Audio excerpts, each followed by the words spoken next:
Quiero darles la bienvenida y agradecerles que nos den este tiempo para poder hablar de este tema que nos parece sumamente relevante, donde el foco es que tengamos una buena estrategia de elección de fondo, ojalá no basada en temas contingentes de corto plazo, y que vean también los efectos que tiene en la rentabilidad final de los clientes y por supuesto en su pensión, el basarse en esta estrategia de cambio de fondos basado en contingencias o en cosas puntuales.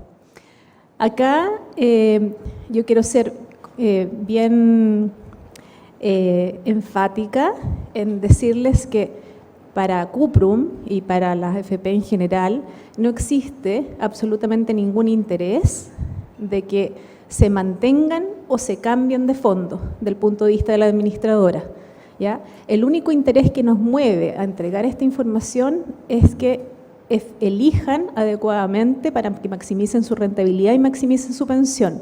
No existe ningún conflicto de interés entre la asesoría que pretendemos entregar con este tipo de charla y el interés de los clientes, ¿ya? Para que lo tengamos bien claro. Para que sepan un poco la operatoria de la charla, y antes de presentar a nuestra expositora, va a pasar al final de la charla unas promotoras pidiéndoles las hojas que están ahí de preguntas, para que ustedes todas las preguntas que tengan las hagan al final de la charla. Vamos a tratar en la medida del tiempo de contestar todas las preguntas que tengan. Al final también de la charla, afuera, van a haber 2 asesores expertos de nuestra FP para que ustedes cualquier duda que tengan o requerimiento lo hagan saber. En la medida de lo posible lo vamos a satisfacer de inmediato y si no, se puede agendar algún tipo de reunión o de asesoría especializada si así lo requieren. Bueno, vamos a pasar entonces a presentar a nuestra expositora. Nuestra expositora es María Alicia Montes. María Alicia es ahora gerente de estudios de Cuprum. Ella lleva mucho tiempo en la compañía, es ingeniero comercial de la Universidad Católica y además tiene el grado de CFA, que es un grado financiero sumamente importante de prestigio internacional. Y antes de ser gerente de estudio, ella ocupó el cargo de gerente de inversión internacional, donde administraba alrededor de 15.000 millones de dólares. La administración total en Cuprum son 36.500 millones de dólares más o menos, ¿ya? Así que una persona de gran experiencia y ahora es nuestra gerente de estudios. Así que yo quiero dejar con ustedes a María Alicia Montes. Muchas gracias, Gabriela. Me voy a poner de pie. Gracias. Me acomoda más estar de pie, creo que es más interactivo. Les doy la bienvenida. Yo sé que este tema es medio complejo a veces de entender. El sistema de pensiones chileno la ley se hace cargo de varias cosas. Dice que uno tiene que ahorrar y a uno lo obliga a ahorrar. Trata de proteger que esos ahorros estén administrados, estén bien custodiados, limita hartas cosas, pero a las personas les da 2 obligaciones principales. La primera es ahorrar y por lo tanto uno es el responsable de ahorrar y ojalá ahorrar el máximo. Y la otra decisión muy importante que le da a uno la ley y el sistema de pensiones chileno es el elegir su fondo de pensiones. Y esa es una decisión que tiene que tomar cada uno en función de sus condiciones particulares y tiene que informarse respecto a cuáles son las diferencias principales entre las alternativas que tenemos, que son los multifondos. Por lo tanto, esta charla va en pos de poder informar y asesorar a nuestros clientes respecto a cómo se debiesen tomar esta decisión, porque es realmente importante y tiene un impacto bien grande en el largo plazo. Entonces, partamos. Si yo tengo dinero ahorrado, en general, ¿cómo debiese yo administrarlo? Pues la respuesta es que depende. ¿De qué depende? Depende de para qué quiero yo el dinero. No es lo mismo qué debiese hacer yo si es que necesito el dinero para poder pagar el pie de una casa, que si es que es para irme de vacaciones, o si es que yo necesito pagar la operación de un hijo que está gravemente enfermo. Yo la verdad es que debiese tener una estrategia de poder ver dónde pongo ese dinero mientras lo tengo hasta que lo gaste bastante distinta. También depende de cuándo lo necesito. No da lo mismo si es que lo necesito mañana, en un mes, en un año o en 20 años. La liquidez o los instrumentos que yo debiese utilizar en un caso y en otro son bastante distintos. Y por último, tengo que ver cuáles son mis alternativas. porque yo la verdad es que mi dinero ahorrado, si yo lo tengo en el bolsillo, tengo algunas alternativas, si lo tengo para la pensión, mis alternativas son distintas. Veamos de todo el universo de ahorros que existen, en este minuto lo vamos a limitar a uno, que es el ahorro para la pensión. Por lo tanto, eso nos da la respuesta a la primera pregunta. Segunda pregunta es, ¿cuándo lo necesito? Habitualmente, como es para la pensión, estamos hablando de largo plazo. Largo plazo no es 1 año, 2 años, es en general más de 15, más de 20, incluso más de 30 años. Si uno se pone en la situación de una persona que incluso ya esté pensionada o esté a punto de pensionarse, dado que la expectativa de vida post-pensión está entre los 25 y 30 años, todavía tiene un horizonte de inversión bastante largo. Ahora, para poder llegar a ver cuáles son las alternativas, nosotros, el sistema de pensiones chilenos tiene 5, que son el A, B, C, D, E. Sin embargo, los nombres nos dicen bien poco. Y dado eso, es necesario entrar en conceptos que son un poco más técnicos, que son los conceptos de riesgo, retorno y diversificación. Que la verdad es que me imagino que no todos los manejan y por lo tanto creo que la mejor forma de explicarlos es con un ejemplo. Entonces, en este caso, se ve en este gráfico, si es que yo hubiese tenido $1, los datos en general están para los datos en Estados Unidos porque ahí tienen datos largos de todo lo que tenga que ver de mercado de capitales. En Chile existen datos, pero son series bastante más cortas, por lo tanto los ejemplos no se ven tan claros. Si yo hubiese tenido $1 en 1925 en Estados Unidos y lo reajusto por inflación, después de 91 años, a cierre del año 2016, ese dólar se hubiese convertido en 13, con una rentabilidad promedio o una subida promedio de 2,9% por año. Si en vez de solamente reajustarlo por inflación, yo lo hubiese depositado en depósitos a 30 días y los renuevo en forma permanente, esa inversión, con un retorno del 3,38% promedio anual, mi dólar se hubiese convertido en $20 después de 91 años. No está mal, la verdad es que ya es casi el doble del anterior. Si yo lo hubiese invertido en bonos de largo plazo, en esta ocasión, el retorno promedio por año hubiese sido un 5,53%, o sea, es aproximadamente un 2% más que el caso anterior, pero ese mismo dólar se convierte en 134, es decir, es ya 10 veces más que la inflación, que reajustado solo por inflación es una cantidad bien importante. Si se fijan, los bonos de largo plazo habitualmente suben, pero igual tienen caídas, después sube, después baja, pero la verdad es que sí tiene volatilidad. El que sean bonos y sean llamados renta fija no significa que nunca vayan a caer de valor, sino que tiene una volatilidad, pero una volatilidad bastante baja. Por otro lado, si yo lo hubiese puesto en acciones de grandes empresas, eso tenía una rentabilidad promedio por año del 10,04 y mi dólar se convertiría en $6.035. La verdad es que se ve una bastante buena inversión.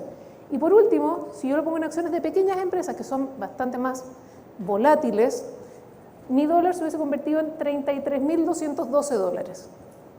Claramente, yo preferiría quedarme al final del periodo con los $33.000. Sin embargo, el tener esa inversión, el llegar a esa rentabilidad, no es gratis. Yo tuve que pasar un camino bastante doloroso, o sea, tuve caídas, subidas, y tuve realmente que pasarlo mal en el camino. Uno ve, por ejemplo, por ahí por el año 65 al 75, una caída que no se ve tan grande, pero son 10 años en que mi inversión estuvo cayendo de valor. Y después se demoró 5 años más, o sea, estuve 15 años bajo el agua, en que no alcancé a recuperar la inversión que había tenido inicialmente. Entonces, cuando uno habla de largo plazo, como les digo, son plazos realmente extensos. No es que yo digo, oye, perdí este mes y el próximo mes lo voy a recuperar. Pero es ese camino el que a mí me llega a poder tener esta inversión a largo plazo. Entonces, cuando uno analiza las inversiones, tiene que tener consideración de que existe la volatilidad. Y eso es lo que nosotros llamamos riesgo. Riesgo es la probabilidad de que yo pierda dinero y tenga después de un cierto plazo menos que antes. Por definición, en general, en lo que uno habla de las inversiones, se dice que el capital o las acciones rentan más que los bonos. ¿Qué significa eso? Que uno, la verdad es que debiese esperar tener esta mayor cantidad de dinero. ¿Por qué? Porque si uno piensa, los bonos, o sea, las acciones es lo que se lleva el dueño de la empresa. Y los bonos son el que le presta al dueño de la empresa, supongamos el banco. Si es que yo soy dueño de mi empresa y veo que lo que se lleva el banco es más de lo que me llevo yo y que en general el banco está ganando más con mi negocio de lo que gano yo, digo, ¿sabes qué más? Cierro el negocio y me voy para la casa. Por lo tanto, por definición en general las acciones ganan en el largo plazo más que los bonos. Eso no significa que el dueño de la empresa vaya a ganar más de lo que le paga el banco todos los años. Va a haber años en los cuales las ventas van a caer, los gastos le van a subir y por lo tanto va a tener utilidades bastante más chicas o incluso va a tener pérdidas. Pero mantiene su negocio debido a que espera que al año siguiente las utilidades vuelvan y poder recuperar y ganar más plata de la que tenía el año anterior. Sin embargo, va a haber años efectivamente que los bonos o lo que uno le está pagando al banco va a ser más alto de las utilidades. Por eso en ese sentido uno también tiene que pensar que para invertir tiene que tener diversificación, porque en ese camino en que obviamente teníamos la empresa, el banco se lleva una parte, espera recuperarlo, llega el año siguiente, el banco de nuevo se lleva una buena parte, a la larga esa empresa puede terminar quebrando. Entonces uno no debiese tener todas las acciones o todo su dinero en una misma acción, sino que debiese tener en una, en otra y en varias, de tal manera de que es muy poco probable que todas las empresas quebrasen al mismo tiempo. Entonces, si es que yo lo tengo diversificado en varias inversiones, lo más probable es que yo llegue a tener esa rentabilidad de largo plazo que a uno le dice que debiese tener el capital. Ahora, volvamos a nuestra pregunta anterior. ¿Cuáles son mis alternativas? Mis alternativas son los 5 multifondos. El fondo A está compuesto aproximadamente entre 60 y 80% en acciones. El B entre 40 y 60, el C entre 20 y 40 y el E tiene entre 0 y 5% en acciones. A efecto de esta presentación, cada vez que vean colores rojos o naranjos son acciones, cada vez que vean colores azules es bonos, para que los conceptos queden más o menos claros. Entonces uno esperaría que el fondo A tenga un comportamiento similar al de las acciones que vimos en el gráfico anterior y el fondo D y E sea parecido al de los bonos. Si uno mira la composición de los fondos de pensiones, el fondo A está compuesto sobre todo de acciones, ya sea en Chile o en el extranjero, mientras que el fondo E está compuesto sobre todo en bonos. Los otros fondos son composiciones intermedias entre los anteriores. Por lo tanto, si es que uno esto lo quiere llevar a números, lo que uno le dice es el fondo A en el largo plazo debiese rentar más que el fondo E.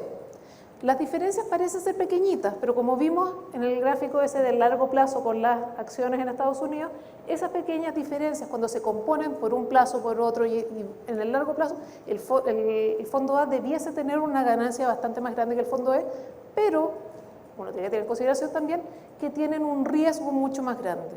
El riesgo se mide como cuánto es el dinero que puedo yo ganar o perder en un cierto año. Esto es una modelación matemática en función de las acciones que tienen adentro.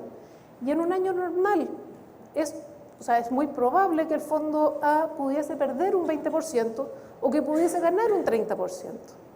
Y es esperable, y lo que nos dice la estadística, es que el fondo A debiese tener rentabilidad negativa 1 de cada 3 años. Es decir, si yo no estoy en condiciones de tolerar la posibilidad de que mi ahorro previsional baje 1 de cada 3 años, yo no debiese estar en el fondo A.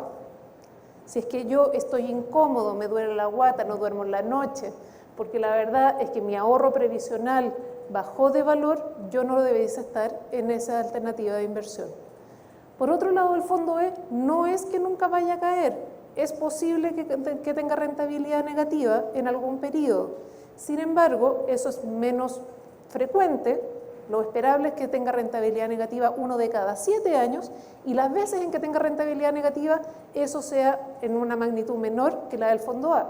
Entonces, por ejemplo, se espera que el fondo E, su rango de rentabilidad estuviese entre menos 5 y más 12. Eso sería lo normal para el fondo E, dado el comportamiento estadístico de los instrumentos que tiene adentro.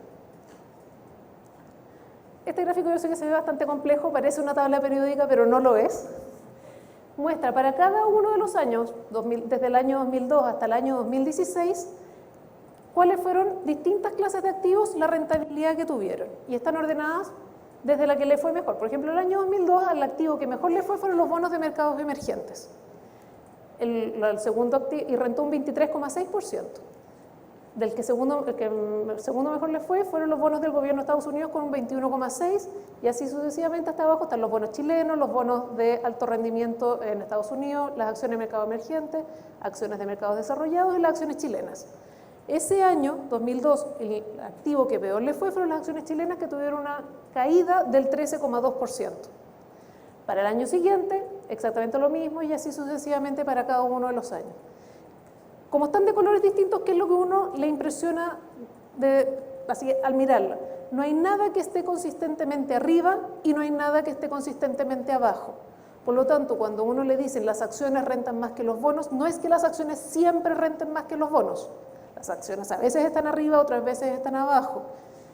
Lo otro es, no hay algo que uno dijese un patrón, ¿sabes? Que está arriba, abajo, sino que a veces está 2 años arriba, 3 años al medio, 4 años abajo, y por lo tanto el tomar decisiones de inversión con el espejo retrovisor, mirando qué es lo que pasó hace un mes, un año o el año pasado, no es una buena forma de hacerlo. ¿Es posible tomar estas decisiones? Sí, pero para eso hay que dedicarse y hay que estudiarlo.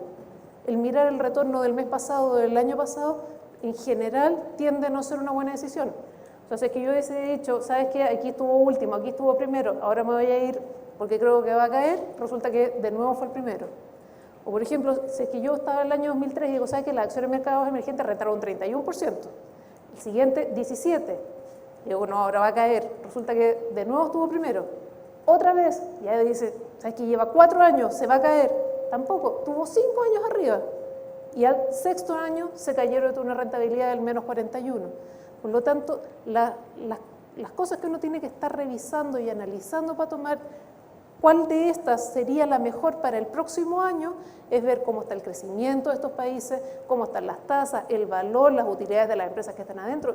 Y eso obviamente requiere una cierta dedicación, una expertise que es difícil de tener. Y por lo tanto, para la persona normal en Chile, la idea es que hay un equipo experto tomando esta decisión. Y eso es lo que se contrata y a lo que se dedica la AFP. Si uno a este gráfico le suma, por ejemplo, eso es siguiendo las acciones chilenas o seguir los bonos emergentes. Si se fijan, es una línea bastante que sube y baja con mucha onda. Pero si uno le suma, por ejemplo, el fondo C, que es una mezcla de todo lo anterior, a uno le da que tiene una volatilidad bastante menor. Nunca está primero, porque es una mezcla de todo lo anterior y por lo tanto no va a ser el primero. Pero tampoco nunca está último, ni nunca está penúltimo. En general está de la mitad para arriba. ¿Por qué? Porque hay un equipo experto detrás que está mezclando todas estas clases de activos, analizando qué es lo que se espera para el próximo año, analizando la economía, viendo, mira, sabes que este año probablemente las acciones van a andar mejor que los bonos, se sube un poco las acciones y por lo tanto no es que tenga, en este caso eran 7 clases de activos, tenga un 7º en cada uno, sino que se va cambiando la composición del fondo de pensiones en función del análisis de los estudios que se tengan. Sin embargo, la gente igual, las personas, y es natural en cada uno de nosotros, tratamos de maximizar nuestra utilidad y por lo tanto la gente trata de entrar y salir del mercado y tener bastantes ganancias. Este gráfico muestra, también para Estados Unidos, que es donde están las estadísticas, si es que una persona hubiese estado invertido en la bolsa de Estados Unidos desde el año 1985 hasta el año 2015 y pone su dinero ahí y se olvida durante 30 años, su retorno promedio por año hubiese sido un 10,4%. Sin embargo, si es que uno ve la gente que efectivamente invirtió en la bolsa de Estados Unidos en ese mismo periodo, su retorno fue del 3,7%, lo cual estuvo levemente superior a lo que fue la inflación en ese mismo periodo. ¿Por qué? Pues porque la forma en que normalmente se toma la decisión es abrir el diario, decir, ¿sabe qué? Las acciones subieron y por lo tanto uno va y compra. El problema es que habitualmente cuando hay alta volatilidad, el primer día o cuando las cosas empiezan a subir fuerte, si yo leo en el diario las acciones subieron un 0,2%, yo no voy y no las compro. Si yo digo las acciones subieron un 5%, voy a decir esta cosa de estar en una racha positiva y voy a salir a comprarla. El problema es que yo ya me perdí ese 5%. Y por el contrario, si es que yo abro el diario y digo, ¿sabes qué? Las acciones cayeron un 0,1%, 32%, yo no las voy a salir a vender, sino que yo salgo a vender cuando me asusto, leo en el diario que la cosa cayó ya un 7, y por lo tanto yo ya tuve esa caída. Por lo tanto, habitualmente lo que ocurre es que uno compra caro y vende barato. Y por lo tanto el retorno final de las personas tiende a ser bastante menor que el de si que yo hubiese comprado, lo dejo ahí, me olvido y lo vendo el día que yo necesite el dinero después de un largo plazo. Por otro lado, esto de acá incluso no incluye un tema que es, dado que esto es mercado accionario en que yo estoy comprando o vendiendo, en el minuto en que yo vendo, aunque esa utilidad haya sido poquita, esa me reconoce la ganancia y yo la hago efectiva, por lo tanto habitualmente tengo que pagar impuestos sobre eso. Por lo tanto la ganancia efectiva de las personas que hacen esto es incluso más baja y probablemente les deje al puro nivel de la inflación. ¿Por qué uno hace esto? Pues porque uno cree que puede hacerse la pasada. Uno cree que los mercados son ineficientes. Para saber qué es lo que es un mercado ineficiente, primero partamos por ver qué es lo que es un mercado eficiente. Un mercado eficiente es aquel en el cual el precio que hay hoy día ya considera toda la información que hay disponible en ese minuto en el mercado. Por lo tanto, yo no debiese poder arbitrar o ganar dinero con alguna información que ya esté disponible. Por lo tanto, supongamos que este es el precio de una acción y de repente se publica y sale en el diario, sabes que el precio de su principal insumo cayó, todo el resto constante.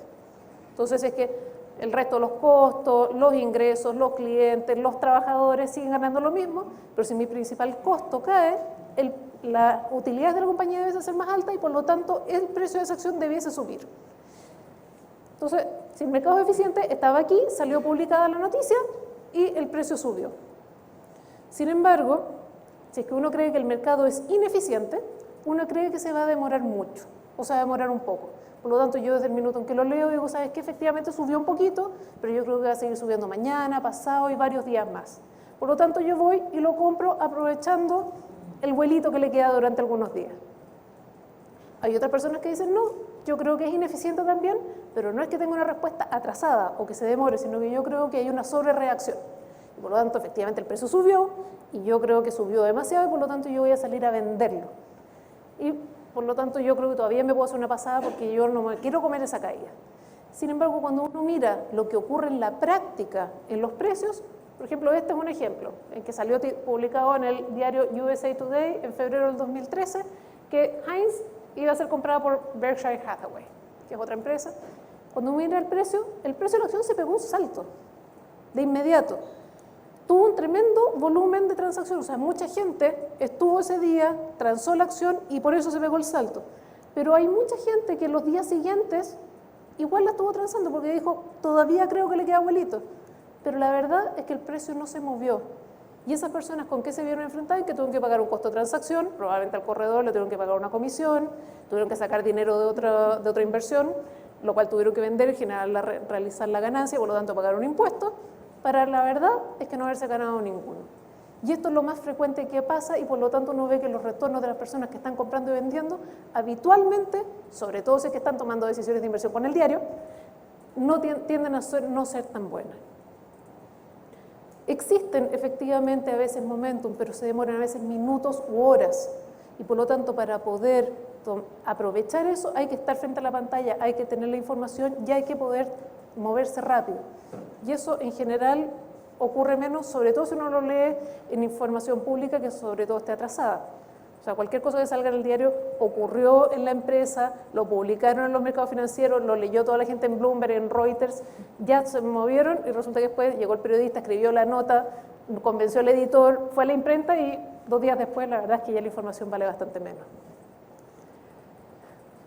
Una cosa que también, ese es un cerebro, que es necesario entender, las inversiones y el dinero, el ahorro, está muy cruzado con las emociones. Porque si uno abstrae qué es el ahorro, el ahorro habitualmente es el producto del trabajo. Yo trabajé, me llegó mi sueldo a fin de mes, me gasté una parte y hay otra parte que yo decidí guardar para más adelante. Yo sé que ese dinero a mí me costó mucho poder conseguirlo, por lo tanto lo quiero preservar y no quiero perder nada de él. Y por lo tanto, yo lo que quiero es ponerlo en buen recaudo, en alguien que me lo cuide, y además es asimétrico. Si es que yo gano dinero, la verdad es que quedo feliz, pero la verdad es que si pierdo, termino muy triste y muy enojado. Póngase un ejemplo, si es que a mí me llama mi jefe mañana y me dijese, ¿sabes qué? Te vamos a subir el sueldo, yo voy a estar muy feliz. Y lo que va a pasar por mi cabeza es que es lo que correspondía, me lo merezco, la verdad es que es lo que debió haber ocurrido, y lo más probable es que la felicidad me va a durar más o menos una semana, y en una semana más ya me gasté la plata. Sin embargo, si mi jefe me llama mañana y me dice, mira, ¿sabes qué? Te vamos a bajar el sueldo, lo que va a pasar por mi cabeza es que ellos no saben valorar mi trabajo, es que yo me saco la mugre, es que la verdad es que esto no debió haber ocurrido, y la infelicidad me va a durar bastante más que una semana, me va a pasar un año, un mes, 2 años, y voy a seguir acordándome de esa vez que me bajaron el sueldo. Con las inversiones pasa exactamente lo mismo. Si yo tengo una buena rentabilidad, lo más probable es que voy a estar feliz, pero se me va a olvidar. Pero cuando yo pierdo dinero, tiendo a no decir, es que esto es porque yo tomé una mala decisión, sino que yo digo, es que ellos me recomendaron mal, es que ellos no están cuidando mi dinero, es que ellos no saben lo que están haciendo. En general aquí, como les digo yo, las inversiones tienen rentabilidad positiva, pero no todos los días. Y si es que uno mantiene cierto ahorro en algún instrumento financiero, tiene que saber que va a perder dinero en algún minuto del tiempo y tiene que estar preparado para ello y tomar la decisión de en qué poner los ahorros en aquel instrumento que sea más adecuado a su perfil de riesgo. Porque las acciones van a tener rentabilidad negativa, eso ténganlo por seguro. Lo que pasa es que uno tiene que aguantarse a veces 1 año, 2 años o 5 años para poder ver el fruto de esa rentabilidad. Y otra cosa que también pasa, que aquí hay un área del estudio y que ya es académica, que hace un cruce entre las finanzas y la psicología, para ver cómo es que las personas toman las decisiones y qué es lo que pasa por su cabeza al minuto de tomar las decisiones. ¿Por qué? Porque el cerebro humano le llega tanta información en forma permanente de que si es que se pone a procesar toda la información que tiene, no podría nunca tomar decisiones.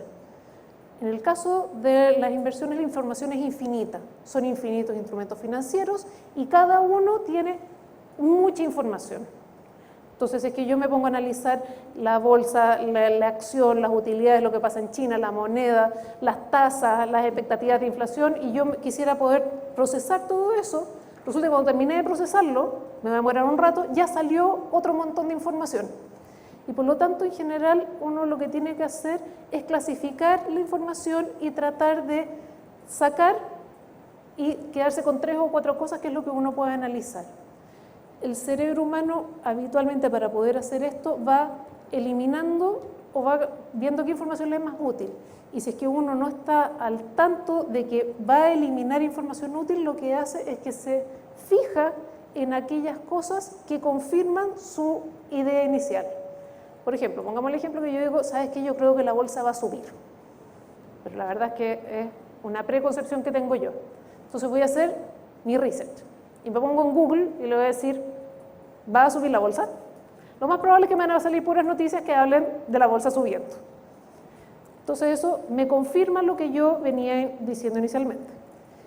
Yo puedo, si no, salir y decir una pregunta neutra.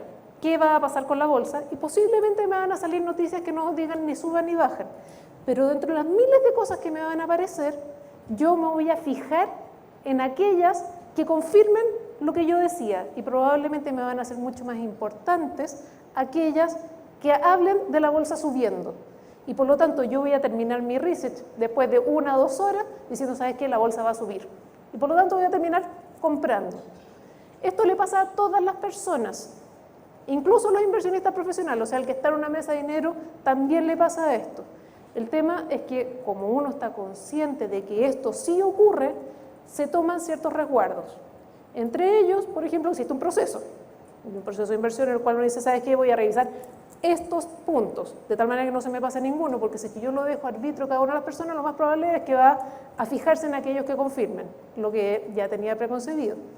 También existe una cosa que se llama los comités de inversión, que que muchas veces los comités no son para tomar necesariamente la decisión, porque la verdad es que si uno pone a 8 o 10 personas a tomar decisiones, lo más probable es que no se llegue a nada, sino que uno lo que tiene que hacer es presentar por qué está tomando la decisión que está tomando.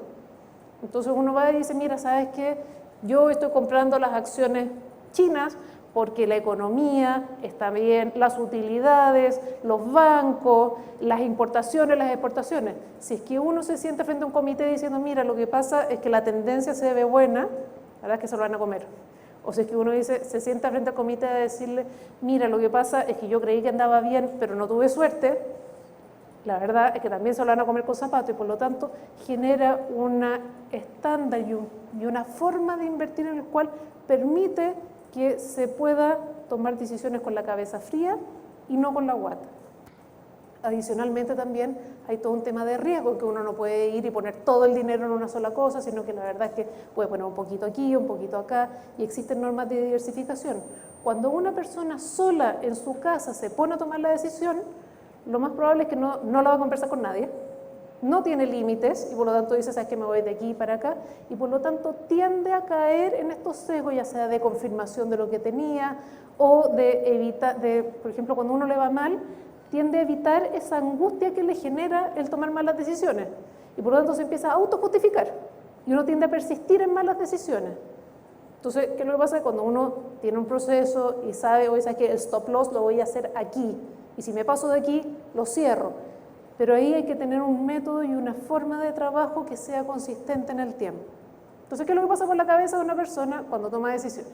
Si es que le va bien, uno, ¿se acuerdan? Uno confirma. Entonces dice, lo que pasa es que yo ahora tengo un sistema probado para elegir mis inversiones y lo va a volver a hacer. Y si es que le va mal, va a decir, no, que yo no estaba equivocado, que no tuve suerte. O va a decir, fue una mala idea, pero la verdad es que no quiero vender con una pérdida. Eso pasa muy seguido y ¿por qué? Porque uno en ese minuto tiene que reconocerse, incluso a sí mismo, y a uno le da vergüenza reconocerse que se equivocó. Y por lo tanto tiende a persistir en los errores. Entonces, ¿qué es lo que pasa por la cabeza de una persona que toma decisiones de inversión sin todos los resguardos y sin saber estas cosas? Entonces, la acción sube. Uno lee en el diario sobre este excelente desempeño de esta acción y va y la compra. Empieza a caer porque en general es cíclico y se pone nervioso. Entonces dice, no importa, está ok, yo estoy aquí para el largo plazo. Sin embargo, la inversión sigue cayendo. Y cuando ya llega abajo le da, ya no es nerviosismo, es miedo. Y dice, ¿sabes qué? Quiero salir. Voy a salir a vender porque la verdad es que yo quiero preservar mi capital. Me he perdido un 5%, pero no importa, yo un 5% yo lo puedo aceptar. Y aquí cierro mis pérdidas y por lo tanto puedo dormir tranquilo mañana. El problema es que después de eso, lo más probable es que eso le pasó no solamente a esa persona, sino que le pasó a muchas otras y por lo tanto el precio ya llegó al piso y empieza a subir. Y por lo tanto, empieza a subir y le viene de nuevo el fervor, vuelve a aparecer en el diario, vuelve a comprar y por lo tanto, habitualmente lo que ocurre es que compra caro y vende barato. Y después le da miedo, nuevamente, porque la acción va a volver a bajar. Y dice, ¿sabes qué? Yo no sigo para invertir, mi proceso no sirve, la verdad es que mejor me voy para mi casa, busco otra forma de invertir y se empieza a repetir esto porque los seres humanos, como dice la historia, no se repite pero rima, se vuelve a repetir el mismo ciclo. Otra cosa que hay que tener en consideración cuando invierte y está comprando y vendiendo son los costos de transacción. En el mundo nada es gratis y por lo tanto cada vez que uno hace una transacción tiene un costo, ya sea implícito o explícito. Si uno va a comprar una acción, habitualmente tiene el costo corredor, tiene que sacarla de otra parte, por lo tanto a veces tiene que salir a vender otro instrumento y también hay un impacto en el bid offer. Cuando uno dice en la pantalla dice 100, uno no compra 100, uno compra 101 o vende a 99, por lo tanto para yo salir ras, en el caso de este ejemplo el instrumento tiene que subir al menos un 2% para salir ras. Entonces a pesar de que el precio uno diga, ¿sabes qué? Compré a 100 y vendí a 100, eso no es verdad. Uno la verdad es que compró más caro, vendió más barato y por lo tanto tiene que haber subido un poquito para poder al menos quedar tal cual. Y mientras más uno haga esto, más le empiezan a pegar el impacto de los costos de transacción y por lo tanto el retorno efectivo, a pesar de que uno mire el precio y diga, ¿sabes qué? Compré y vendí al mismo precio, habitualmente el retorno efectivo es bastante menor. Y lo otro que, como les decía, sobre todo en los minutos de alta volatilidad, las primeras subidas son muy grandes y las primeras caídas también son muy grandes. Por lo tanto, si es que uno sale a comprar cuando vio una subida muy grande, lo más probable es que se la perdió y se perdió la gran rentabilidad que había en el año. Esto muestra, por ejemplo, son 45 años, desde el año 70 al año 2015. Si yo hubiese tenido $1.000 y los invierto, esos $1.000 se hubiesen convertido en $90.000. Sin embargo, si es que yo me hubiese perdido el mejor día de esos 45 años, o sea, tuve invertido los 45 años, pero me perdí el mejor día, en vez de tener 90.000, hubiese tenido 80.000. Si me perdí los 5 mejores días, me quedo con 58.000. Y si me pierdo los 15 mejores días, me quedo con 33.000. O sea, un tercio de lo que hubiese tenido originalmente. Y esto considera solamente perderse los días buenos, no incluye el haber estado ahí los días malos. Entonces hay que tener harto cuidado cuando uno dice, no, si la verdad es que tuve casi toda la subida, porque estuve varios días de subida. El problema es que uno se perdió ese día bueno, que no sé, por la semana pasada hubo un día en que el fondo A subió un 1%, por ejemplo. Uno se sube al día, o sea, y eso significa más o menos un sexto de la rentabilidad esperada del año.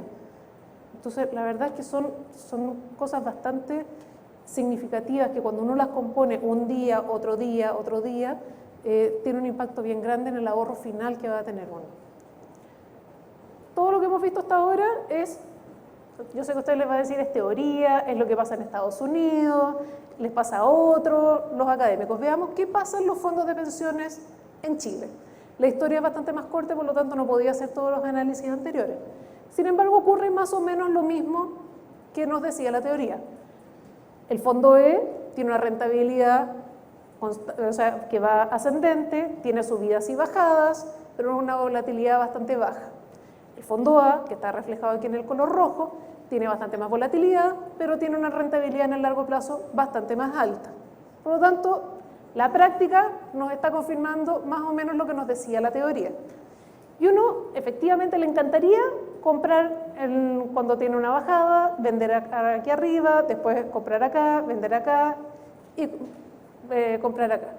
A todos nos encantaría poder hacer eso y efectivamente eso está ocurriendo. Si uno ve este gráfico, muestra para los afiliados de AFP Cuprum todos los traspasos día a día desde diciembre del año 2010 hasta el cierre del año 2016. Cuando los numeritos están aquí abajo, o sea, las barritas están abajo, es porque hubo salida de dinero. Cuando las barritas están para arriba, es porque hubo entrada de dinero. Y al igual en el caso anterior, rojo significa fondo A, azul significa fondo E. Por lo tanto, por ejemplo, este día hubo un traspaso desde el fondo E al A. Después de la A al E, del E al A, de la A al E, del E al A y así sucesivamente. ¿Ya? Y hemos visto que efectivamente los afiliados están buscando hacer estos traspasos y son montos súper grandes. O sea, por ejemplo, este día hubo 150.000 millones de pesos que entraron al fondo E. Y cuando son más anchas las barritas es porque hubo 2 o 3 días seguidos en que hubo traspaso. Por lo tanto, son 150.000 millones un día, 150.000 millones al día siguiente, 150.000 millones al día siguiente. O sea, es mucha la plata que se está moviendo dentro de los fondos de pensiones. Si nosotros vemos cómo es el resultado de esta estrategia, es decir, cambiarse del E al A ese día, del A al E a este, y así sucesivamente nos da esto.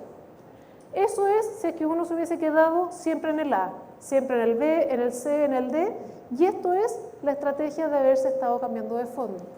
Es decir, la gente que se está cambiando, no puedo decir que sea siempre el mismo, porque la verdad es que puede ser que haya sido un afiliado que se cambió en 2010, otro que se cambió en 2014 y otro que se cambió en 2016. Por lo tanto, no puedo decir que fue una persona la que hizo esto.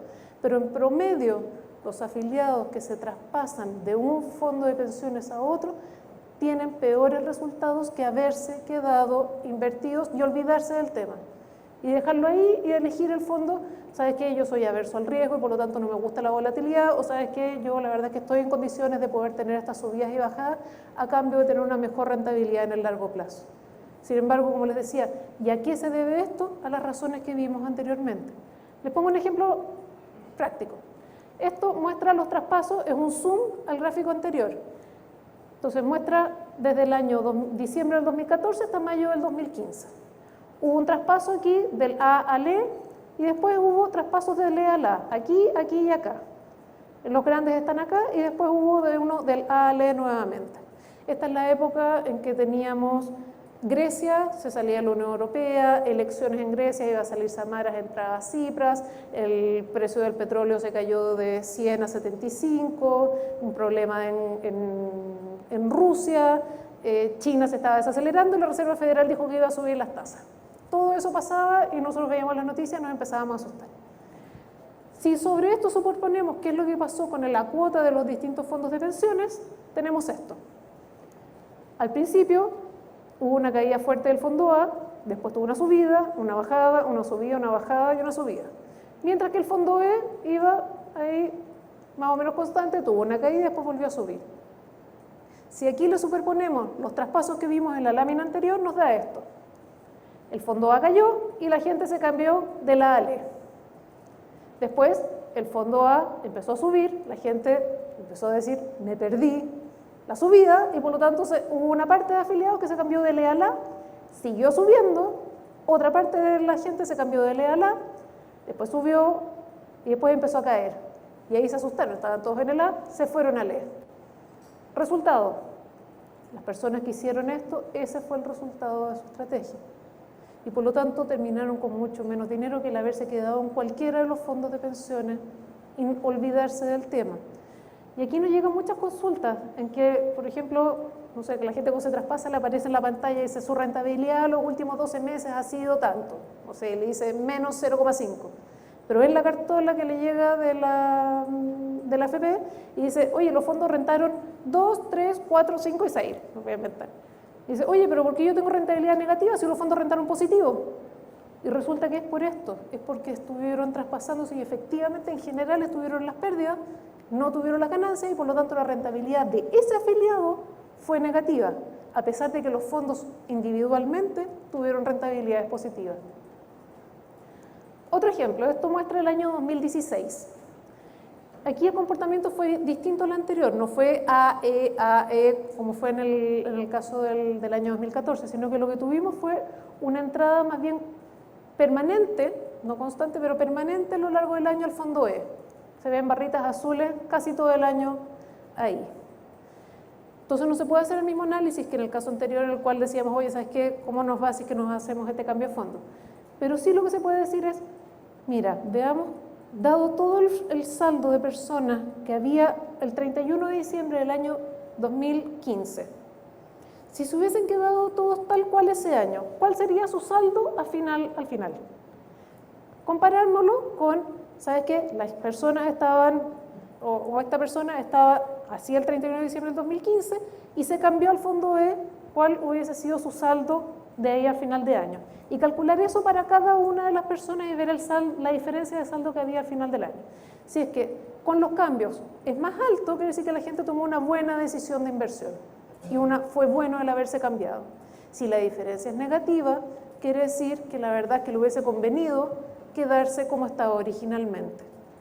Nosotros podemos ver aquí que la gente sobre todo se cambió del fondo A al fondo E en los primeros 2 meses del año. Ahí es cuando se concentró la gran parte de los traspasos de fondos. ¿Qué pasó con la cuota de los distintos fondos de pensiones durante este mismo año? El fondo A tuvo una rentabilidad negativa, y bien negativa, cerca de un 9%, en los primeros 2 meses del año. Sin embargo, después de eso, tuvo una recuperación bastante importante, con harta volatilidad efectivamente, subidas y bajadas, el año pasado tuvo mucha volatilidad, pero tuvo una importante recuperación. ¿Qué pasó? Aquellos afiliados que se cambiaron en el mes de enero-febrero, sí estuvieron en la caída, pero no estuvieron en la recuperación. Y por lo tanto, partieron con 100, se fueron al 92 y después resulta que se quedaron pegados ahí porque no estuvieron en esa recuperación para poder estar en toda la parte del alza. Si lo medimos en dinero, ¿cuánto fue lo que dejaron de ganar? Porque en general estas personas tuvieron incluso rentabilidades positivas, o sea, yo no voy a decir que terminaron con menos dinero del que tenían al principio, pero si no hubiesen hecho nada, hubiesen terminado con un saldo bastante más alto. Si lo ponemos en dinero, tenemos que la gente que se cambió en enero, por ejemplo, como el fondo siguió cayendo, el fondo A, fue una buena decisión haberse cambiado y tuvieron un retorno positivo. Sin embargo, después de eso empezamos a ver que hubiese sido mucho mejor quedarse en el fondo que estaban originalmente. Y son montos súper importantes, o sea, hubo aquí hasta 90.000 millones de pesos de menor saldo en las personas que se cambiaron de fondo respecto a si es que se hubiesen quedado en el fondo de origen. Y estas son personas que la verdad que yo entiendo, es natural querer preservar. Si uno ve que el ahorro cayó un 8 o 9%, uno dice, ¿sabes qué? Yo quiero quedarme aquí. Pero en general, después de grandes caídas, vienen grandes subidas. Y esas son las que no pudieron tener y sí tuvieron las caídas. Con esta cantidad de plata, son 90.000 millones de pesos, son aproximadamente 130, 140 millones de dólares. El alza del pilar solidario que se decretó a principios de este año fueron 180 millones de dólares, o sea, podríamos aumentar el 10% del pilar solidario con los saldos de estas personas que se cambiaron. Es una cantidad sideral de dinero.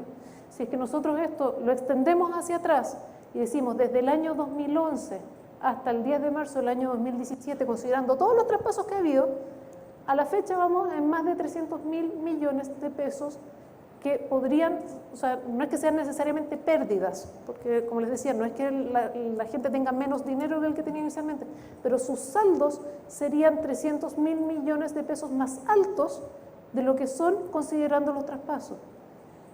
Esto es una cantidad sideral de plata y esto va directamente contra pensiones, es menos dinero que hay para poder financiar pensiones futuras. Y esto solamente considera a los afiliados de FP Cuprum. Yo no tengo los datos de las otras FP. Me imagino que deben ser similares. Y por lo tanto es menos dinero que hay para poder financiar las pensiones de estas mismas personas que se están cambiando de fondo. Otro ejemplo. Esto considera desde el cierre de febrero del año 2016 hasta febrero del año 2017. Hicimos un listado y analizamos todas las personas que habían hecho 3 o más cambios de fondo en este periodo. O sea, son personas que son activas, están preocupadas de su ahorro y quieren gestionarlo de tal manera de poder tener una mejor rentabilidad. Por lo tanto, son afiliados que están preocupados de su pensión. Tenemos una muestra de 16.958 clientes. O sea, son hartos afiliados que están preocupados de su ahorro, hicieron al menos 3. Hay algunos que hicieron más. Y de estos, más o menos el 7%, o sea, no sé, ahí el 3% tuvo una rentabilidad entre el 2,5 y el 3. El 7% tuvo entre el 3 y el 3,5. El 15% estuvo entre el 3,5 y el 4. Aquí el otro 15% estuvo entre el 4 y el 4,5. El 35% de estas personas tuvieron una rentabilidad entre el 4,5 y el 5. Y así sucesivamente. Esa es la distribución, entre todos suma el 100%. Cuando a esto le superponemos cómo estuvieron los fondos de pensiones en cada uno, o sea, en este mismo periodo, tenemos que el fondo E rentó un 3,88%. Tenemos un 21% de los afiliados que le fue peor que el fondo E. El fondo D rentó un 4,99%. Tenemos un 65% de los afiliados le fue peor que al D y al E. Ahí tenemos el C, ahí tenemos el B y ahí tenemos el A. El 97% de los afiliados les fue peor que haberse quedado en el fondo A. Acuérdense que muchas de estas personas, como vimos el traspaso del año pasado, fue sobre todo en enero y febrero de gente que estaba en el fondo A, que se fueron al fondo E. Ese fue el grande. Por lo tanto, muchas de estas personas probablemente inicialmente estaban en el fondo A y tuvieron rentabilidades que, si uno mira la moda, estuvo aquí más o menos entre el 4,5 y el 5, pudiendo haber tenido una rentabilidad del 10. Eso significa un 5% menos de pensión. Un 5%, o sea, si es que había una persona que iba a tener una pensión de 500.000 pesos, va a tener una de 475.000 pesos.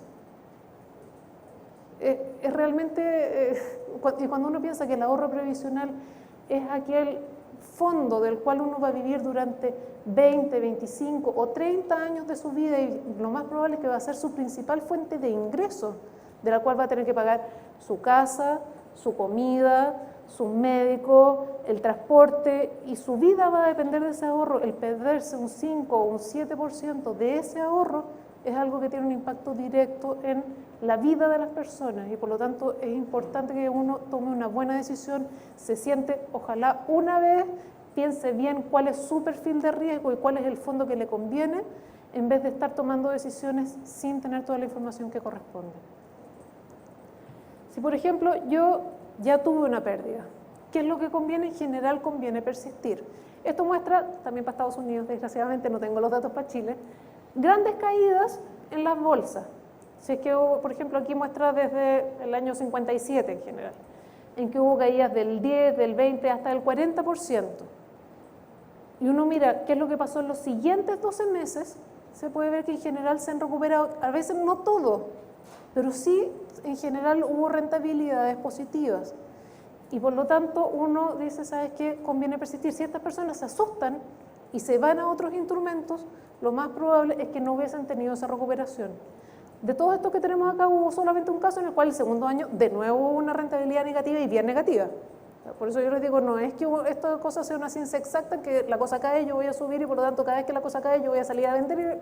No, no es una ciencia exacta. Pero la verdad es que después de 5 años ya hay rentabilidad positiva, después de 10 años hay rentabilidades positivas.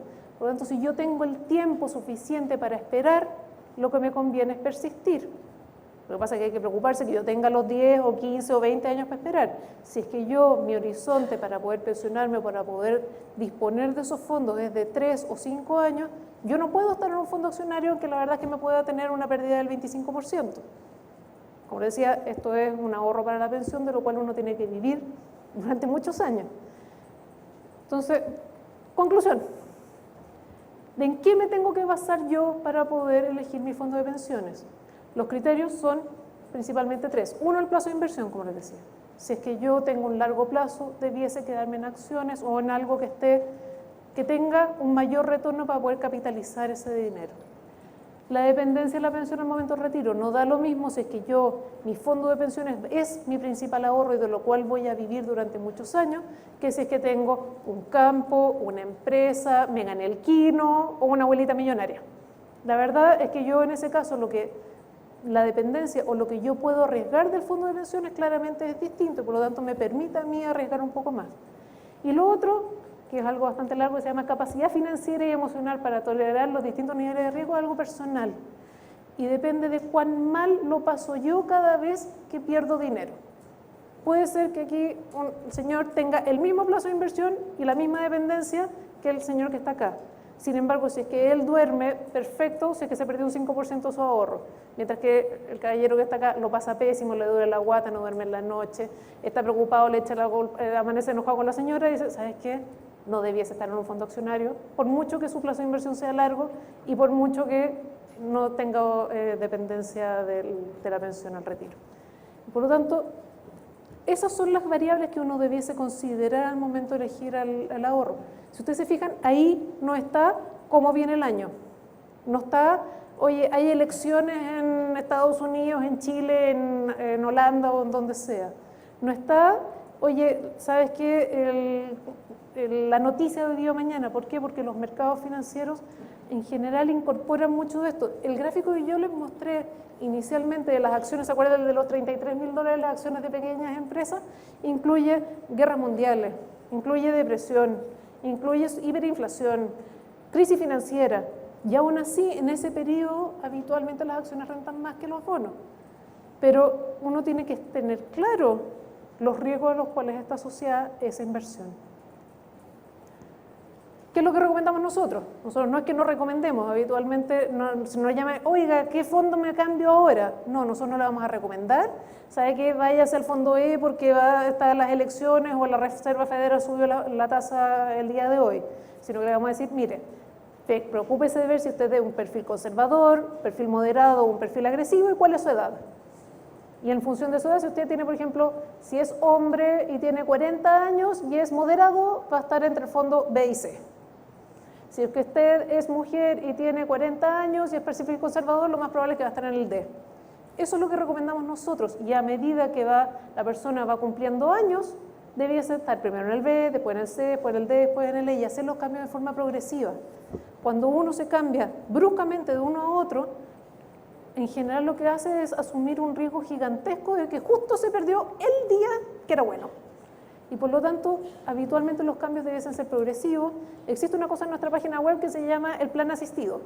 que lo que hace es que una vez al año le manda y le dice, oiga, usted cumplió año, recuerde que en vez del 80% en uno y el 20% en el otro, tiene que tener ahora el 30% y el 70%. Y uno se mete a la página web y hace el cambio.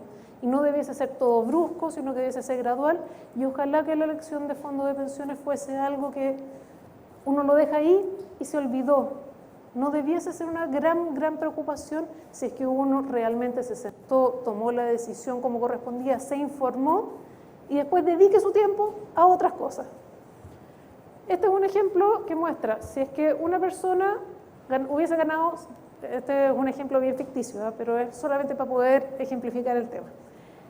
Supongamos que una persona tuviese una vida laboral de 14 años, solo tengo 14 años, que es lo que duran los multifondos. Y esa persona hubiese ganado 60 UF, por lo tanto ahorró 6 UF todos los meses durante nuestros 14 años. Si hubiese estado siempre en el fondo A, ese sería su saldo. Si hubiese estado siempre en el B, en el C y en el D, ese sería el saldo al final del periodo. Sin embargo, si es que a esta persona le decimos, ¿sabe qué? Esté un quinto del tiempo en el A, en el B, en el C, en el D y en el E, ese sería su saldo. Es decir, le da, en este caso, por ejemplo, tuvo la subida al fondo A, pero cuando se cayó en la época de la crisis ya se había cambiado, por lo tanto no tuvo toda la caída. Y después al final, en que el fondo A ha estado bastante volátil, la verdad es que no ha tenido esa tremenda volatilidad porque el fondo E defiende este ahorro que, sobre todo aquí, es un saldo bastante más alto. Si es que yo al principio de la vida aquí uno mira y dice, ¿sabes qué? Tiene mucho menos, o sea, una persona de 30 años, tiene un saldo de 3 millones de pesos. Se pierde un 10%, son 300.000 pesos. Tiene la capacidad, y un 10% es harto, pero tiene la capacidad de poder invertir esos 300.000 pesos y decir, ¿sabes qué? Tengo un plazo para poder recuperarlo. Sin embargo, si tenemos una persona que ya está a punto de pensionarse y ha ahorrado 100 millones de pesos, el 10% son 10 millones de pesos. Por lo tanto, le va a costar muchísimo, le significa un 10% ya de la pensión, y por lo tanto es muy difícil que lo pueda recuperar en un plazo corto. Entonces, ¿en qué se tiene que dedicar uno? Y en todas estas cosas nosotros les podemos ayudar. Tenemos asesores, tenemos pension planner, tenemos simuladores, y la verdad es que el servicio que queremos entregar es el mejor que podemos para poder asesorar a nuestros afiliados para que lleguen a la mejor pensión. Entonces, lo primero que uno debe hacer es diseñar un plan de inversiones que se adecue a las necesidades. Es decir, si es que yo tengo que mirar, ¿con cuánto voy a necesitar yo al pensionarme? Supongamos que son 500.000 pesos. Ok, ¿cuánto es mi saldo? ¿Cuánto estoy ahorrando? ¿Tengo laguna? ¿Tengo estabilidad laboral o no? Mira, sabes que dado todo lo anterior, usted va a llegar a financiar 300.000 pesos de pensión. Ok, tengo un déficit. ¿Cómo logro yo financiar ese déficit? Mira, ¿sabe qué? Con una PD de 50.000 pesos mensuales, 20.000 pesos mensuales. Y en eso es importante que uno se siente, porque si no va a llegar después el día en que se va a pensionar y se va a encontrar con los 300.000 pesos y decir, no me alcanza. No sirve de nada preocuparse de esto a los 50 años. El ideal es preocuparse antes, a los 20 o a los 25. Yo sé que es difícil explicarle a un joven, yo sé que es muy difícil explicarle a un joven que tiene que ahorrar para la pensión, pero cuando uno hace las simulaciones matemáticas, al minuto de pensionarse aproximadamente el 25% del saldo se acumula en los primeros 5 años de trabajo, o los primeros 5 años de ahorro, por este efecto de la composición que hay después de muchos años. Y por lo tanto, es bien relevante el empezar a ahorrar temprano. Un año de cotización al principio equivale como a 6 o 7 años de cotización al final. Si yo quiero tapar una laguna que tuve al principio, tengo que ahorrar como mi sueldo completo al final. Y por lo tanto no se alcanza a poder hacer. Disculpa, o sea... Según eso que tú dices, ¿tú recomendarías, por ejemplo, a nuestro hijo que ya estudia a sus 20 años y no poder hacer esa decisión cuando empiezan a trabajar o antes, que depositaran una cantidad significativa? El ideal es que ojalá las personas pudiesen tener mientras antes mejor, porque como les decía, puede que tenga volatilidad, pero la composición ayuda muchísimo. O sea, hoy día una persona que ha cotizado en forma permanente desde el inicio del sistema, desde el año 81, 2/3, o sea, 3/4 es rentabilidad y solamente 1/4 es lo que se depositó como capital. Y por lo tanto, la verdad es que mientras antes, mejor. Y yo sé que es súper difícil tratar de explicar y de incentivar, sobre todo los jóvenes que están viviendo hoy día. Pero cuando uno mira, sí, la verdad es que yo creo... Sí. El ideal es ojalá mientras antes mejor. ¿Qué es lo que también debiese hacer uno? Estructurar el portafolio en torno a las necesidades, que es elegir el fondo, como les decía. En el caso de nosotros es, si es que uno tiene el dinero fuera de las AFP, efectivamente hay que ver cómo estructurar un portafolio. En el caso de la AFP es cómo elijo el fondo. El otro es diversificar. Eso la AFP también lo ofrece. Los fondos de pensiones son muy diversificados, tienen 10.000 instrumentos adentro. Entonces, efectivamente, a veces hay problema con un instrumento, pero no debiese afectar en forma gigantesca al fondo en su conjunto. Hay que reducir los costos y la rotación de la cartera, y eso se hace al interior del fondo. Las AFP en general están viendo, oye, ¿sabes qué? El bid offer de este instrumento es muy grande, ¿sabes que las comisiones de esto son muy altas, se negocia muchísimo? Se trata de diversificar y de minimizar en lo posible la rotación de la cartera, tratando de elegir cuáles son los mejores instrumentos para poder componer el portafolio. Y por último está el tema de minimizar los impuestos. Por ejemplo, si es que uno elige bien el régimen tributario de la APB, la verdad es que la diferencia de retorno es muy importante. O sea, una persona que le conviene el régimen A y la verdad es que estuvo en el B, tiene un 15% de diferencia en su ahorro previsional. O una persona que eligió el A y le convenía el B puede tener hasta un 35% de diferencia en su ahorro previsional. O sea, es una cantidad realmente importante en lo que va a ser su saldo. Y en todas esas cosas nosotros les podemos apoyar, les podemos ayudar. Contáctese con los ejecutivos y les van a poder dar la mejor asesoría. Y eso es lo que quería compartir con ustedes. Creo que Gabriela tiene aquí las preguntas, así que... Sí. Ya, gracias por la atención. Tenemos varias preguntas, vamos a tratar de contestarlas la mayoría. Si no alcanzamos a contestarlas, como están en sus mail y sus nombres, se las vamos a mandar a su correo electrónico, ¿ya? Así que si no alcanzamos a contestarla ahora en público, se las vamos a mandar la respuesta a su correo. Ya, vamos a partir. Dice, tengo 32 años y llevo 9 años trabajando. He estado 8 años en el Fondo A, que es lo que me han recomendado. El año 2016 me he guiado por Felices y Forrados y me he cambiado constantemente el Fondo A, D y muchas veces al Fondo E. La verdad es que no sé qué es lo que me conviene más.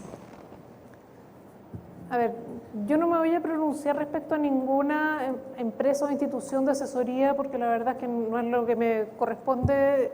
Sin embargo, yo sí efectivamente veo que hay gente que se cambia, ya sea por una institución, por otra, o consultándolo con la almohada o porque lo pasó mal con las caídas de las bolsas. Como les he dicho durante la presentación, en general lo que conviene es persistir. Es prácticamente imposible. Yo trabajé durante más de 10 años en inversiones. Es prácticamente imposible saber qué es lo que va a pasar mañana.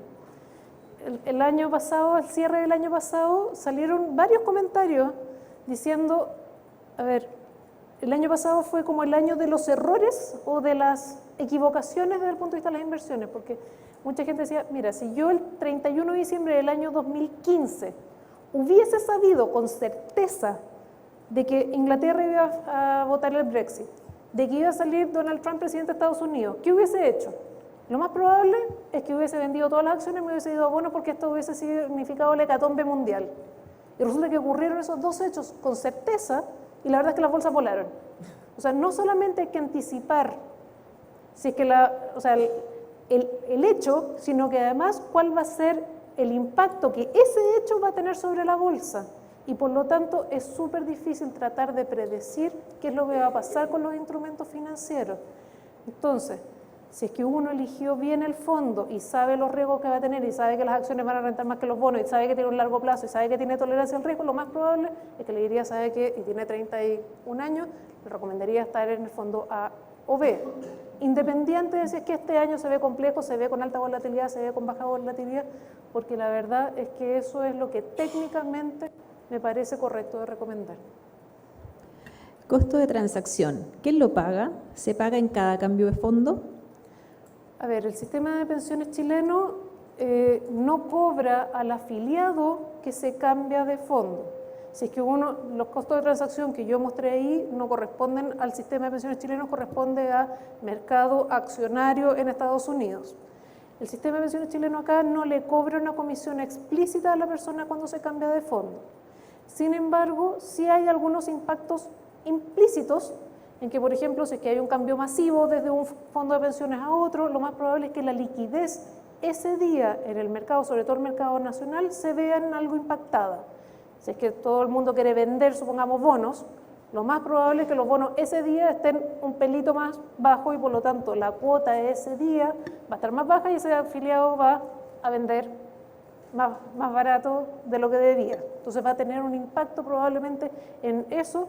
El afiliado que no se cambió, lo más probable es que no, porque como se pega una caída y después vuelve a recuperarse, la verdad es que no va a tener ese impacto. Pero aquel que se cambió, es posible, dependiendo cómo esté la liquidez ese día, como les digo, no es seguro y no es igual todos los días, que te hubiese un impacto. En el caso del fondo A, el impacto es un poco menor porque la liquidez se genera en el mercado internacional. Como ustedes vieron, el fondo A está compuesto sobre todo por instrumentos internacionales y los traspasos chilenos, la verdad es que al mercado internacional le pegan menos.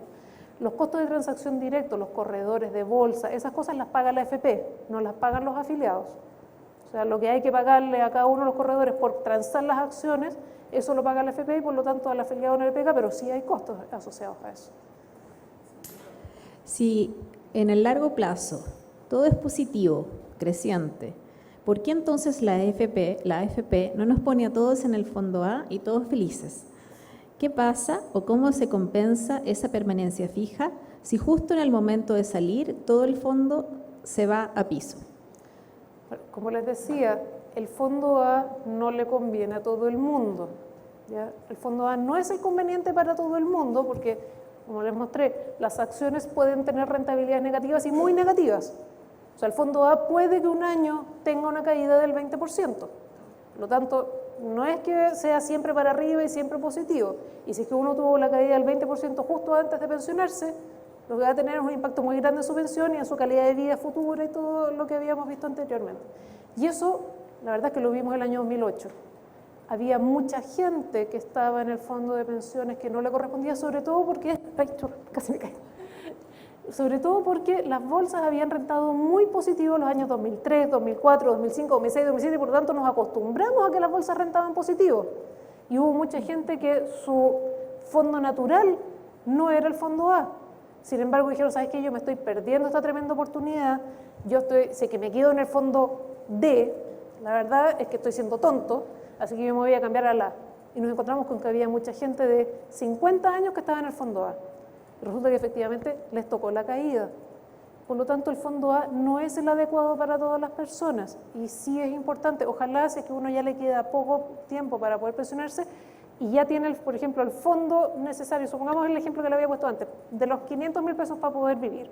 Si yo tengo un fondo que me permite vivir, o sea, me permite una pensión de 600.000 pesos, el ideal es que yo deje mis 500.000 pesos reservado en algo que tenga poca volatilidad. Y el extra lo puedo poner en algo que sea con mayor riesgo para poder capitalizarlo. Pero la verdad es que yo no debiese tener todo, cuando estoy a punto de pensionarme, en algo que sea tan riesgoso. Estoy jubilado en el sistema de retiro programado en este momento con el mínimo. ¿Se justifica que cambie al fondo C en los periodos aparentemente menos turbulentos? Si es que busco un mayor rendimiento. A ver, los problemas es que uno nunca sabe cuándo le va a llegar el momento turbulento. Claro, las cosas son tranquilas hasta que dejan de ser tranquilas. Y el minuto en que deja de ser tranquilas, habitualmente se pega saltos muy grandes, ya sea para arriba o para abajo. Y por lo tanto, si es que no tiene la tolerancia al riesgo, si es que la pensión que tiene ese minuto es la que le permite justamente vivir, por mucho que uno quiera tener esa mayor ganancia, lo más probable es que no le convendría cambiarse a algo que tenga más riesgo del que le es posible. Si es que está en condiciones, y lo otro es que las pensiones en retiro programado se calculan una vez al año y se calculan en función del saldo que haya tenido el año anterior. Por lo tanto, el fondo C, como vimos, tenía una posibilidad de perder, no me acuerdo exactamente el número, pero un 10%. Si esa persona no tiene la posibilidad de vivir con un 10% menos de ingresos el próximo año, y justo le tocó el año que cayó el 10%, la verdad es que esa persona debiese ser más cuidadosa. Si es que, por ejemplo, nuestro ejemplo, teníamos sus gastos básicos son 500.000 pesos y tiene una pensión de 600, puede darse el lujo de poder perder el 10%, recibir, no sé, 540 el año siguiente, todavía tiene sus gastos básicos, a cambio de una eventual mayor rentabilidad. Sin embargo, si no es así, no debiese estar en algo que sea más riesgoso. En los momentos más volátiles, ¿varía la composición de las inversiones de los fondos B y C? ¿Aumentan a inversiones de menor riesgo? A ver, los momentos volátiles es especial. Lo que pasa es que si uno se abstrae de lo que es el instinto, habitualmente cuando están los mercados más volátiles y las cosas están más han caído, es cuando más baratas están. Y por lo tanto es cuando más conviene comprar. Yo sé que el instinto uno le dice, ¿sabe qué? Salga corriendo de esto. Y por lo tanto uno lo que hace es, cuando hay alta volatilidad, se analiza y se dice, a ver, esta volatilidad está fundamentada en un valor en que estas inversiones valen menos, o es que hoy día cuestan menos pero valen más. Y por lo tanto, si es que el análisis uno le dice, ¿sabes qué? Hoy día cuestan menos, o sea, el precio está más bajo, pero valen más, lo más probable es que uno se suba en los instrumentos de mayor riesgo. Si es que uno dice, ¿sabes qué? Mi análisis me dice, esta cosa bajó porque podría empeorar y el valor futuro de esta cosa, la verdad es que se ve más o menos, efectivamente se van a bajar los instrumentos de mayor riesgo. Entonces, va a depender del caso, el cómo está compuesto el fondo y como la visión que uno tenga hacia futuro de cada uno de los instrumentos financieros. ¿Cuál es el costo real para un afiliado de cambiarse del fondo X al fondo Y? Creo que eso, sí, como lo habíamos respondido antes. ¿Por qué no se hizo una charla similar en la crisis subprime? Lo que pasa es que nunca habíamos visto los traspasos masivos que hemos tenido hasta ahora. En esa época, la verdad es que yo creo que, como les digo, habíamos visto gente que se cambiaba en forma consistente, pero no habíamos visto este fenómeno de ver 300.000 millones de pesos, 150.000 millones de pesos en un día, y por lo tanto no teníamos a los afiliados tan pendientes, y probablemente de haber hecho una charla como esta el año 2007 o el año 2008 no hubiese llegado nadie. Y lo otro es que tampoco teníamos la evidencia para poder ir y decirle, porque muchas veces si yo les hago esta misma charla con la primera mitad, que era todo teórico, la verdad es que a nadie le hubiese llegado el mensaje. Pero si es que yo voy y le digo, mira, ¿sabes? Estos son los números, esto es lo que hemos visto, lo más probable es que uno entiende mucho más, le llega más el mensaje y por lo tanto se entiende más también.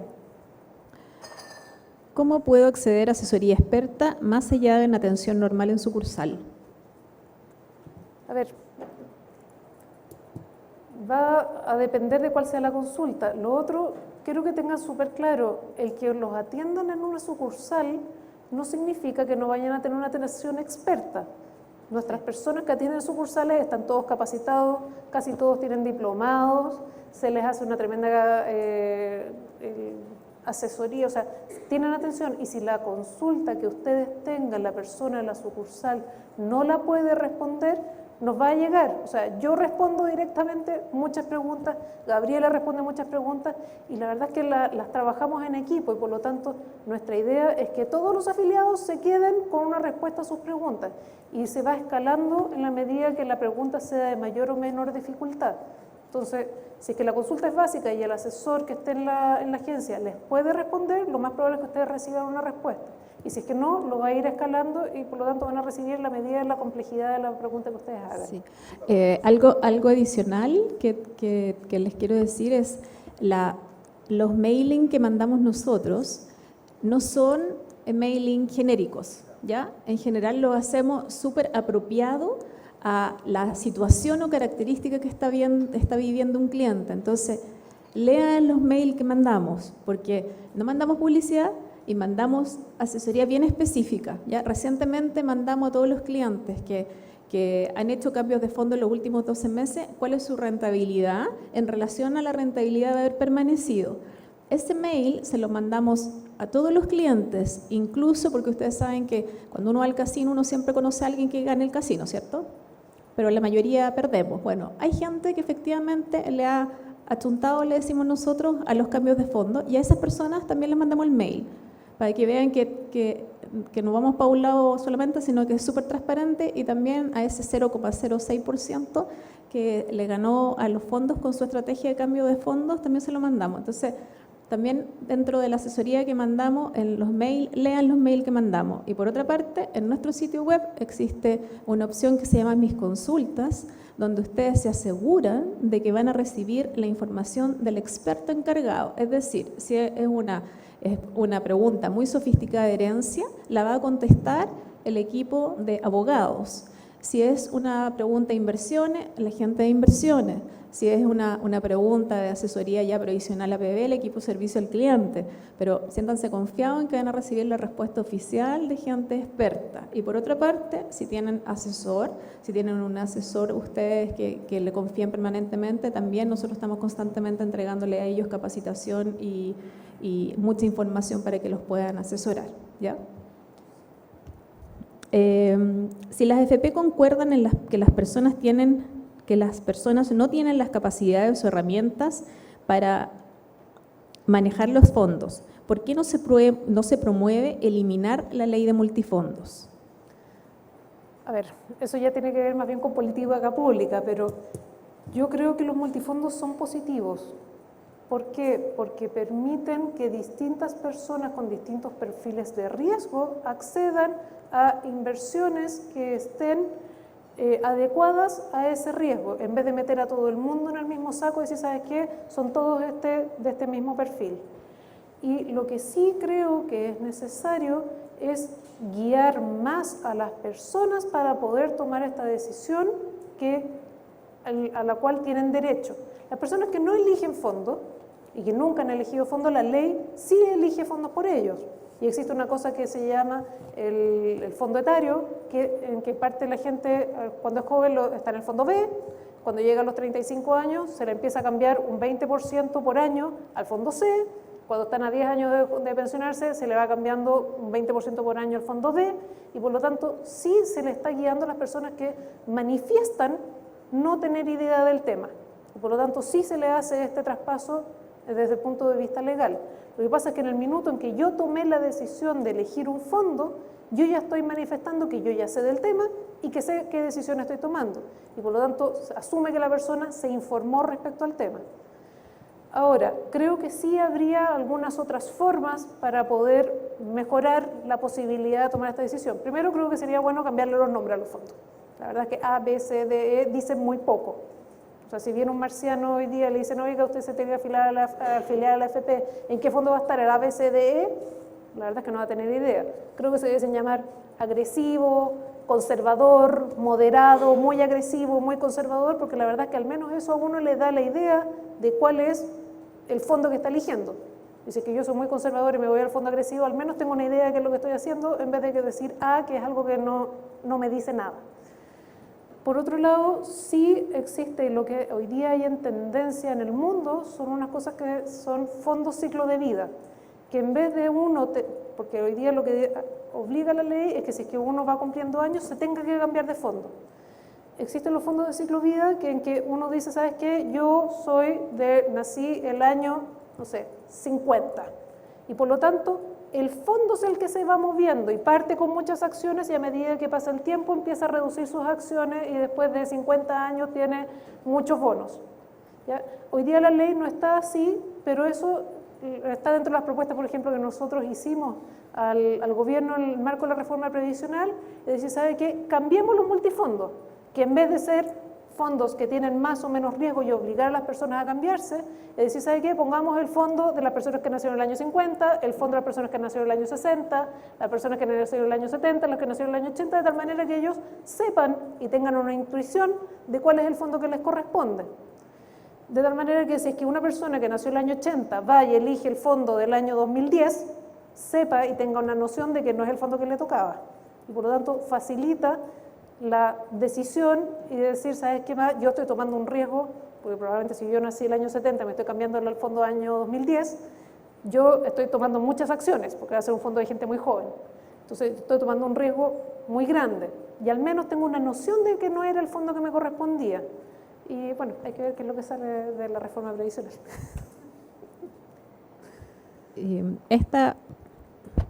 ¿Aló? Sí. Esta la contestamos en parte, pero dice por qué no existe un único fondo, dado que lo que se busca es que, que se eviten los cambios permanentes de fondos. ¿Qué gestión de fondos está haciendo Cuprum para evitar resultados negativos en el corto plazo en el fondo E, donde, y por sugerencia de las AFP, debemos estar los pensionados?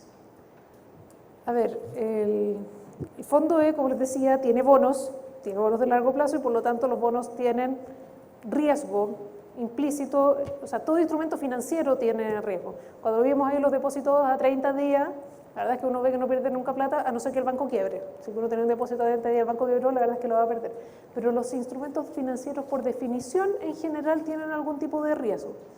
En general, los bonos de largo plazo tienen distintos riesgos, que son riesgos de moneda, riesgos de tasa de interés, riesgo de duración, y por lo tanto es probable que haya fluctuación de corto plazo. Pero la verdad es que cuando uno lo mira en el mediano plazo, 1 año, 2 años, debiese ser bastante poco la volatilidad que tenga eso. Si uno quiere nunca tener volatilidad y nunca tener una pérdida y nunca perder ni siquiera un 1% de sus fondos, efectivamente se tendría que ir a los depósitos a plazo. Pero ustedes vieron, si es que estaban en depósitos a plazo, digamos a los $20. Si uno está en bonos de largo plazo, llega a los $134 y por lo tanto tiende a ser, para una caída eventual de un 1%, la verdad es que tiende a ser bastante más eficiente tener una duración un poco más larga porque permite tener una rentabilidad que compensa esa eventual caída de un 1% a veces o de un 2% en el corto plazo, que lo más probable es que se recupere más adelante. Sí. Algo adicional que también entregamos de asesoría es, y en esto somos bien objetivos porque se trata de algo bien delicado, ¿cierto?, como es la pensión. Existe otra modalidad de pensión que se llama las rentas vitalicias. No todo el mundo le conviene estar en retiro programado como modalidad de pensión. El retiro programado, ¿cierto?, es el producto que tienen las AFP, las rentas vitalicias el producto que tienen las compañías de seguro. No a todo el mundo le conviene estar en retiro programado. En general, la gente que tiene un saldo menor le va a convenir más estar en una renta vitalicia. Para eso nosotros, nuestros asesores en las sucursales y los asesores de pensiones, les pueden entregar información y asesoría para analizar el caso, ¿ya? Porque es difícil generalizar, pero no todo el mundo le conviene, como un pensionado que está en retiro programado, que tenga que sufrir, ¿cierto?, las variaciones del fondo E, que aunque son menores, igual tiene variaciones. Entonces, igual analiza el caso de si no sería más conveniente tener una modalidad de pensión en renta vitalicia en vez de retiro programado. Y para eso usen nuestra asesoría. Vamos a contestar las últimas dos, pero acuérdense que se las vamos a contestar igual por correo electrónico, ¿ya? ¿Qué opina de la aseveración de Felices y Forrados del riesgo del plazo promedio de inversiones del fondo E ante una eventual crisis de deuda? A ver, como les digo, todos los instrumentos financieros tienen riesgo. Si uno mira la composición del fondo E, a ver, una crisis de deuda es que uno cree que no le van a pagar lo que a uno le deben. Y en general las crisis de deuda están asociadas a riesgo crédito. Es decir, el emisor de esa deuda no me va a pagar a mí.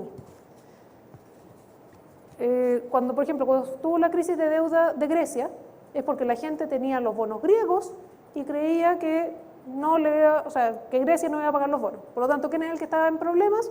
El que tenía bonos griegos. Y la plata que se salió de los bonos griegos se fue a los bonos alemanes. Y por lo tanto, la verdad es que la plata igual se tiene que ir a alguna parte. Si hablamos de una crisis de deuda y vemos el fondo E está muy invertido en bonos en Chile y hartos de esos están en bonos emitidos por el Estado de Chile. Por lo tanto, para que el fondo E se vea muy impactado por una crisis de deuda, quiere decir que el Estado chileno no va a pagar sus deudas. Y para eso lo que tenemos que hacer es ver cómo están las finanzas del Estado de Chile. Y la verdad es que Chile es un país bastante responsable desde el punto de vista fiscal. Uno podrá decir, mira, ¿sabe qué? El déficit fiscal este año estuvo más alto que el otro, pero la verdad es que el Estado de Chile es un muy buen crédito, por algo tiene la clasificación internacional que tiene, por algo es que se habla del tema, porque uno ve que Chile sí está preocupado de mantener la finanza ordenada. Y por lo tanto, para que afecte al fondo E, tendríamos que ver que el gasto fiscal se dispara o que nos ponemos a gastar la plata en otras cosas, lo cual yo en lo personal no lo veo en este minuto. Y la última pregunta dice, ¿van a explorar el modelo mexicano o peruano? ¿En qué parte de los fondos propios se pueden invertir en inmuebles? La verdad, eso escapa un poco al tema de esta charla. No soy experta en ese tema y tiene mucho más que ver con temas de política pública, con la ley y cómo se estructura, y hay que ver efectivamente qué es lo que pasa en la reforma previsional, y la verdad es que no soy experta en ese tema y prefiero no hablar de cosas de las cuales no sé. Bueno, finalmente les quiero agradecer la atención. Yo sé que está en la hora, ¿cierto?, en que están todos cansados y vienen de su trabajo, así que muchas gracias por la asistencia y esperamos haber contribuido con información de querer requerir cualquier cosa adicional. Por favor, háganoslo saber a través de los medios que les dije, mis consultas, las personas que están afuera. O nuestro servicio de asesoría telefónica para que nosotros les podamos dar respuesta a todas sus preguntas. ¿Ya? Y muchas gracias María Elvira. Muchas gracias.